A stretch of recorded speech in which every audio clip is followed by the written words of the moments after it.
Telugu cine industry కళా కౌతుకం, కనుల పండుగలా నిండి ఉన్న రంగస్థలం. ఇక్కడ వేలాది మంది కళాకారులు జీవన పోరాటం చేస్తూ ఉంటారు. ఒకసారి తెరపై వెలుగులు వెలిగించిన వారు చీకట్లో మాయమవుతున్న సందర్భాలు మనం చూస్తూనే ఉన్నాం. అలాంటి ఉదాహరణ మనకు ప్రియమైన హాస్యనటుడు పిష్ వెంకట్ గారు గురించి కొన్ని విషయాలు. తన ప్రత్యేకమైన మాట తీరుతో ఎంతోమంది ప్రేక్షకులను నవ్వించిన ఈ వ్యక్తి చివరికి ఓ విచారకరమైన పరిస్థితిలో మరణం పొందారు. మరణానికి గల కారణం కేవలం అనారోగ్యం కాదు, ఇది మనుషుల నిర్లక్ష్యం.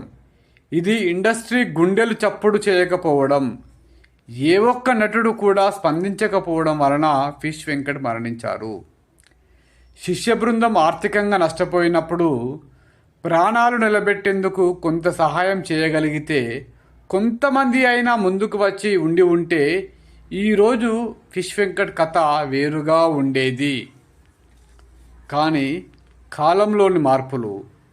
కానీ దురదృష్టం ఏంటంటే ఆయన చివరి రోజుల్లో చుట్టూ మానవత్వం కరువైపోయింది. ఎంతోమంది పెద్దలు కోట్లాది రూపాయలు సంపాదించిన వారు ఒక్కరు కూడా ముందుకు రాలేదు. కనీసం చివరి దశలో అయినా ఓదార్పు, ఓ పుష్పాంజలి కూడా ఇవ్వలేరా? ఇది మన ఇండస్ట్రీ యొక్క గొప్పతనం. ఎవరు కూడా వచ్చి పుష్పాంజలి ఘటించలేదు. పేరు, పరువు, పారితోషకాలు ఉన్నప్పుడు మనిషి విలువ ఏంటి? అవి క్షీణించిన తర్వాత ఎవరు మనవాడిగా గుర్తిస్తారు? ఒక మంచి మనిషిని చివరి నిమిషాల్లో అయినా ఎవరు గుర్తిస్తారు అనేదే చాలా ముఖ్యం.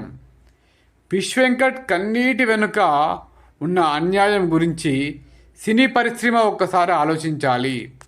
సహచరుల కోసం చేయలేని సహకారం చివరి గడియలోనైనా చేయాలి. ఇప్పుడు ఆ అవకాశం లేదు. కనీసం కుటుంబాన్నైనా ఆదుకోవాలి సినీ ఇండస్ట్రీ. ఇంత అన్యాయం ఏంటో. ఎందుకంటే ప్రాణం ఒక్కటి మాత్రమే, దానిని కాపాడగలడం వల్లే మనిషి గొప్పవాడు అవుతాడు.